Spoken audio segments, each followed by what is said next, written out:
वैशाली जिले के पातेपुर थाना क्षेत्र में अग्नि पीड़ित परिवार से मिले प्रखंड प्रमुख पति गणेश राय। पीड़ित परिवार से मुलाकात कर घटना के विषय में जानकारी प्राप्त कर राहत सामग्री का वितरण किया। मिली जानकारी के अनुसार पातेपुर के प्रखंड प्रमुख रेणु देवी के पति ने पीड़ित परिवार के बीच राहत सामग्री वितरण किया है। इस मौके पर पीड़ित परिवार से मिलकर घटना के विषय में जानकारी प्राप्त कर पीड़ित परिवारों के बीच चूड़ा, मीठा और वस्त्र का वितरण किया गया। गौरतलब हो कि सोमवार को सुबह 11 बजे बरडीहा तुर्की पंचायत के वार्ड नंबर 15 में बिजली की शॉर्ट सर्किट से आग लगने से घर जलकर खाक हो गया था। बताया जाता है कि आगलगी की घटना में राम बालक साहनी पिता सागरी साहनी, राम दरस साहनी पिता तपेश्वर साहनी, शोभा देवी पति स्वर्गीय विद्धि साहनी, रोजी साहनी पिता युवालाल साहनी, उहेदी साहनी पिता छठी साहनी, दिलीप साहनी, जीत लाल साहनी पिता रामचरण साहनी, पप्पू साहनी पिता लाल बाबू साहनी का घर जलकर खाक हो गया था।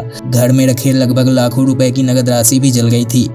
वहीं इस मौके पर मुखिया उत्तम चौधरी, पैक्स अध्यक्ष दिलीप सिंह, पंचायत समिति सुरेंद्र चौधरी, पंचायत समिति सुनैना देवी समेत दर्जनों ग्रामीण मौजूद थे। वैशाली से मृत्युंजय कुमार की खास रिपोर्ट।